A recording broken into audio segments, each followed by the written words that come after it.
नमस्कार, स्वागत है आप सभी का मौसम तक चैनल पर। यह है नेशनल वेदर बुलेटिन, जिसमें बात 30 दिसंबर के मौसम की। दोस्तों, भारत के जो पर्वतीय क्षेत्र हैं और मैदानी इलाके हैं जहां पर बरसात हुई है, वहां अब मौसम बदल रहा है। हालांकि पहाड़ों पर आपको बता दूं इन शॉर्ट शुरुआत में ही कि उत्तर भारत के जो पर्वतीय क्षेत्र हैं, गिलगित बाल्टिस्तान, मुजफ्फराबाद से लेकर लेह लद्दाख और जम्मू कश्मीर, हिमाचल प्रदेश, उत्तराखंड, इन भागों में, हिमाचल प्रदेश तक खासतौर पर कई जगहों पर जनवरी के पहले सप्ताह में ठीक ठाक बर्फबारी की संभावना है। यानी कि पहाड़ों पर बर्फ पड़ेगी तो मैदानी भागों में सर्दी बढ़ेगी। सिंपल सा मतलब इसका ये है। सिंपल सा मतलब इसका ये भी है कि उत्तर भारत के पहाड़ों से जो चलने वाली ठंडी हवा है वो और ठंडी हो जाएगी। तो जो अभी गलन आपको बिहार या झारखंड या उत्तर प्रदेश में कम महसूस हो रही है, या महाराष्ट्र और गुजरात में, वो जल्दी ही बढ़ने वाली है और ठिठुरन देश के कई राज्यों में बढ़ेगी। और जम्मू कश्मीर के नीचे का जो पंजाब का रीजन है, हरियाणा और इधर चंडीगढ़ तथा दिल्ली और राजस्थान तथा उत्तर प्रदेश के हिस्से हैं, यहाँ पर भी काफ़ी अच्छी सर्दी बढ़ जाएगी। अभी थोड़ी धुंध दिखाई पड़ रही है क्योंकि जाहिर सी बात है, मॉइस्चर है, बरसात होने के कारण कुछ नमी अभी हवाओं के साथ आ भी रही है, उसका भी प्रभाव है। लेकिन धीरे धीरे यहाँ पर क्लैरिटी होने वाली है, परिस्थितियाँ बदलने वाली हैं। कुछ जगहों पर बरसात होगी, कुछ जगहों पर कोल्ड वेव चलेगी, कहीं पर कोहरा छाएगा और पहाड़ों पर बर्फ गिरेगी। यानी मौसम अगले आने वाले दिनों में काफ़ी सक्रिय रहेगा। फिलहाल इस बुलेटिन में हम बात करेंगे 30 दिसंबर के पूरे भारत के मौसम की। तो आइए जानते हैं किस तरह का मौसम रहने वाला है। मैप में आमतौर पर हम बारिश को ही इंडिकेट करते हैं। बारिश के अलावा और भी मौसमी परिस्थितियां हैं जो सामान्य तौर पर आम लोगों को भी और खेती किसानी करने वाले किसान भाइयों को, यानी फसलों को सीधे तौर पर प्रभावित करती हैं। तो प्रभावित क्या करती हैं? तापमान में उतार चढ़ाव बहुत ज़्यादा, हवाएं तेज़ रफ्तार की या कम रफ्तार की, कोहरा या कुहासा, पाला, और साथ में बादल अगर छाएंगे तो उसका भी इम्पैक्ट पड़ता है। तो जो कि बादल यहाँ पर इस तरह से दिखाई नहीं पड़ते। तो पर्वतीय क्षेत्रों से ही शुरुआत करते हैं, जहाँ पर गिलगित बाल्टिस्तान, मुजफ्फराबाद और लद्दाख में कुछ हिस्सों में आंशिक तौर पर बादल छाने की संभावना है 30 दिसंबर को।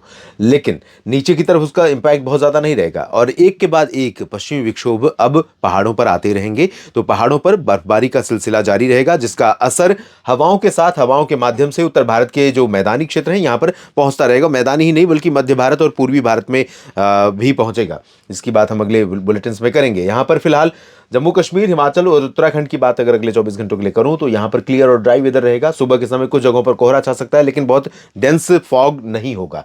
और कोल्ड वेव कंडीशन कई जगहों पर निचले इलाकों में रहेगी। यहाँ पर पहाड़ों पर जम्मू, श्रीनगर और जम्मू से और आसपास के भागों से इधर शिमला और आसपास के हिस्सों समेत देहरादून और नैनीताल, पंतनगर के बीच में इन जगहों पर कोल्ड वेव जैसी कंडीशन बनेगी और यहाँ पर ही कोहरा भी थोड़े समय के लिए बन सकता है नीचे की तरफ। और जैसे ही दिन चढ़ेगा, कोहरा हट सकता है और दिन में धूप हो सकती है। बहुत ठंडा मौसम दिन में भी रहेगा। और इसी तरह से अगर हम बात करें पंजाब की, तो पंजाब में अमृतसर, जालंधर, पठानकोट, लुधियाना, पटियाला, बरनाला, मोगा, फाजिल्का, फरीदकोट, इन सभी भागों पर उत्तर की ठंडी हवाओं का प्रभाव अब देखने को मिलेगा अगले 24 घंटों में। और यही नहीं, चंडीगढ़ में भी साथ ही साथ राष्ट्रीय राजधानी दिल्ली और हरियाणा में पंचकुला, अंबाला, यमुनानगर, करनाल, कुरुक्षेत्र, कैथल, जींद से लेकर हिसार, सिरसा, फतेहाबाद, रेवाड़ी, चरखी दादरी, झज्जर, महेंद्रगढ़, गुरुग्राम, फरीदाबाद, पलवल, रोहतक, सोनीपत, पानीपत, इन सभी भागों में भी और राष्ट्रीय राजधानी दिल्ली में भी उत्तर की ठंडी हवाएं अपना असर दिखाएंगी। राजस्थान में भी सभी जगहों पर असर इन ठंडी हवाओं का पड़ेगा।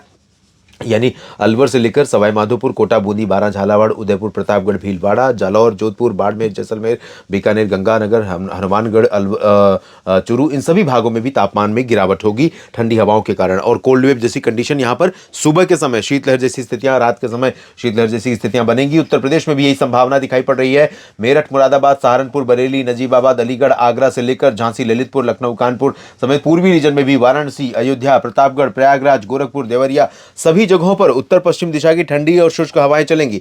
जब तक ये हवाएं दोस्तों सुबह पहुंचेंगी नहीं, तब तक यहां पर कोहरा बढ़ जाएगा और कोहरा रहेगा पंजाब, हरियाणा, राजस्थान के कुछ हिस्सों और पंजाब, हरियाणा से लेकर दिल्ली, उत्तर प्रदेश के इन भागों में रहेगा। ऊपर की तरफ कम चांसेस हैं क्योंकि टेम्परेचर उधर बहुत नहीं गिरा है और नमी भी वहां ज्यादा नहीं है। निचले भागों में नमी है और हवा की रफ्तार जैसे ही बढ़ेगी कोहरा छंट जाएगा। तो कोहरा जल्दी छटेगा, धूप भी खिलेगी और बिहार में भी ठंडी हवाओं का असर पहुंचेगा। तो पटना, सिवान, गोपालगंज, चंपारण, गया, बक्सर, कैमूर, भागलपुर, दरभंगा, सिवान, गोपाल, इधर किशनगंज, पुणे, अररिया, इन भागों में पारा गिरेगा। तापमान रांची, जमशेदपुर, देवघर, डाल्टनगंज, दुमका में भी गिरेगा और गंगीय पश्चिम बंगाल में भी पारा गिरेगा। पूर्वोत्तर भारत में अगर देखें तो अरुणाचल में थोड़ी बहुत संभावना रहेगी। जो रिमेनेंट इंपैक्ट है WD का, वेस्टर्न डिस्टर्बेंस का, वो यहाँ पर कुछ ऊंचे पहाड़ों पर थोड़ी बहुत गतिविधियां दे सकता है। बाकी जगहों पर क्लियर और ड्राई वेदर। जिसमें असम, मेघालय, नागालैंड, मणिपुर, मिजोरम, त्रिपुरा और सिक्किम शामिल है। यहाँ पर शुष्क और साफ मौसम रहेगा, लेकिन सुबह कोहरा और ठंडी का मौसम बना रहेगा, सर्दी बनी रहेगी। मध्य भारत के क्षेत्रों में गुजरात से लेकर मध्य प्रदेश, महाराष्ट्र, गोवा, छत्तीसगढ़, ओडिशा, इन सभी भागों में शुष्क और साफ मौसम की उम्मीदें नजर आ रही हैं, अगर हम इस मॉडल को पूरी तरह कंसीडर करें तो। लेकिन यहां पर जो एंटी साइक्लोनिक सर्कुलेशन बना हुआ है वो अभी एकदम डिसॉल्व नहीं होगा, तो वो थोड़ी सी निरंतरता बनाकर रखेगा। नमी वाली हवाएं इधर आती रहेंगी, घुमड़ती रहेंगी, इधर से नमी वाली हवाएं थोड़े ऐड होंगी और उत्तर से ठंडी हवाएं पहुंचेंगी जो ड्राई होंगी। तो ड्राई और शुष्क हवा, ड्राई और ठंडी हवा, यानी शुष्क और ठंडी हवा, इधर से आर्द्र और अपेक्षाकृत कम ठंडी हवा, तो इनके कारण यहां पर कुछ बादल बनते रहेंगे उमरिया से लेकर उज्जैन के बीच में, इधर नासिक और पुणे से लेकर के नांदेड़, चंद्रपुर, गढ़चिरौली, रायपुर, अंबिकापुर के बीच में, तो और साथ ही यहाँ ओडिशा के ऊपर भी बनेंगे। तो इन रीजन में कुछ जगहों पर ऐसे बादल बन सकते हैं जो पैची शावर थोड़ी देर के लिए कहीं पर दे सकते हैं, खासतौर पर जबलपुर, बैतूल और आसपास के रीजन, नागपुर, अकोला, रायपुर और आसपास के भाग, तो यहाँ पर कहीं कहीं पर हो सकता है कुछ बूंदाबांदी पड़ जाए, लेकिन उसकी प्रोबेबिलिटी बहुत ज़्यादा नहीं है। गुजरात में पूरी तरह से शुष्क और साफ मौसम रहेगा, यहाँ पर आर्द्रता आ रही है, तो बादल अहमदाबाद और आसपास के रीजन से लेकर सूरत के बीच दिखाई पड़ेंगे। सौराष्ट्र और कच्छ में पूरी तरह से ड्राई रहेगा, क्योंकि उत्तर की ठंडी हवाएं यहाँ पर पहुंचेंगी और दिन में मौसम साफ होगा, धूप होगी, पूर्वी क्षेत्रों में थोड़ा धुंधला मौसम रहेगा। इधर महाराष्ट्र में, कोंकण, गोवा में साफ मौसम रहेगा, इधर थोड़ी धुंधली धूप रहेगी। और दक्षिण भारत के क्षेत्रों में तेलंगाना, कर्नाटक और आंध्र प्रदेश के रायलसीमा और तटीय रीजन, इन सभी क्षेत्रों में शुष्क मौसम संभावित है। यहाँ पर हवा भले चलेगी, लेकिन हवा क्योंकि रुकेगी नहीं, जहां तक हवा का फ्लो लगातार जाएगा वहां तक कोई गतिविधि नहीं होगी, जबकि इधर कुछ गतिविधियां होंगी। तमिलनाडु में तटों पर अच्छी बरसात, आंतरिक इलाकों में लाइट रेन कहीं कहीं पर, और केरल में कुछ स्थानों पर, लक्षद्वीप में कहीं कहीं पर हल्की वर्षा हो सकती है। कुछ बूंदाबांदी आपको मैसूरू, बेंगलुरु और आंध्र प्रदेश के रायलसीमा रीजन में, नेल्लोर में कहीं कहीं पर दिखाई पड़ सकती है, लेकिन बहुत कम जगहों पर ऐसे चांसेस दिखाई पड़ रहे हैं। और अंडमान और निकोबार द्वीप समूह में दक्षिणी भागों में कई जगहों पर संभावनाएं हैं, जबकि उत्तरी क्षेत्रों में फिलहाल क्लियर और ड्राई वेदर रहेगा।